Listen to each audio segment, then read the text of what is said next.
السلام علیکم ورحمۃ اللہ وبرکاتہ۔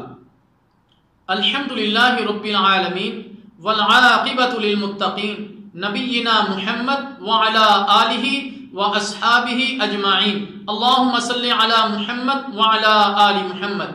محترم سامعین کرام، نماز کے احکام و مسائل کے سلسلہ میں آج نمازوں کی رکعات کے بارے میں ذکر کیا جائے گا۔ سب سے پہلے فجر کی رکعات کا بیان۔ فجر کی کل 4 رکعتیں ہیں، فرضوں سے پہلے 2 سنتیں ہیں۔ بی بی سیدہ عائشہ الصدیقہ رضی اللہ تعالی عنہا بیان کرتی ہیں کہ رسول اللہ صلی اللہ علیہ وسلم نفل نمازوں میں سب سے زیادہ اہتمام فجر کی سنتوں کا کیا کرتے تھے۔ صحیح بخاری۔ فجر کی 2 رکعت فرض ہیں۔ سیدنا ابو برزہ اسلمی رضی اللہ تعالی عنہ بیان کرتے ہیں کہ رسول اللہ صلی اللہ علیہ وسلم فجر کی دونوں رکعتوں میں یا ایک میں 60 سے لے کر 100 آیات تک تلاوت کیا کرتے تھے۔ صحیح بخاری۔ میرے محترم دوستو،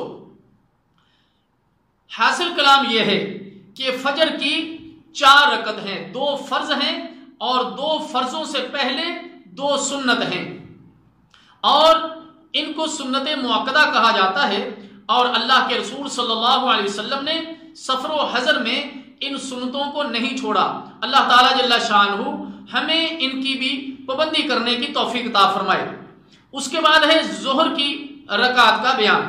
ظہر کے فرضوں سے پہلے 4 سنت کی بہت زیادہ فضیلت ہے۔ صحیح مسلم۔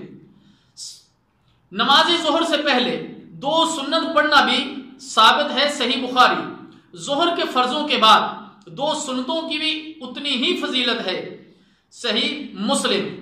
اگر کوئی آدمی 2 کی بجائے 4 سنت پڑھ لے تو یہ اور بھی بہتر ہے۔ سیدہ ام حبیبہ رضی اللہ تعالی عنہا بیان کرتی ہیں کہ رسول اللہ صلی اللہ علیہ وسلم نے فرمایا، من حافظ علی 4 قبل الظہر و 4 بعدها حرمہ اللہ علی النار۔ سنن ترمذی۔ جو شخص 4 سنتیں ظہر سے پہلے اور 4 بعد میں حفاظت و باقاعدگی سے ادا کرتا ہے، اللہ تعالیٰ جل شانہ ایسے شخص پر جہنم کی آگ حرام کر دیتا ہے۔ اللہ اکبر۔ ظہر کی 4 رکعتیں فرض ہیں۔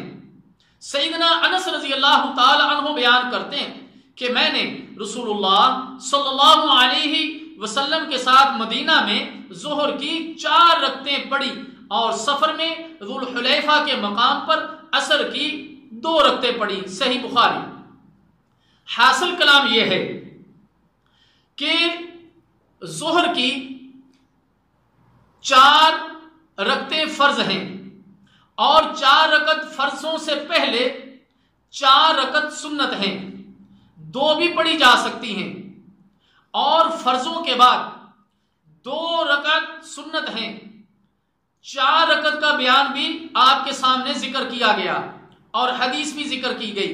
آخر میں ہم اللہ تعالیٰ جل شانہ سے دعا کرتے ہیں کہ اللہ تعالیٰ ہمیں ان فرائض کو اور ان کے ساتھ جو سنتوں کا ذکر کیا گیا ہے اس پر ہمیشگی اختیار کرنے کی توفیق عطا فرمائے۔ والسلام علیکم ورحمۃ اللہ وبرکاتہ۔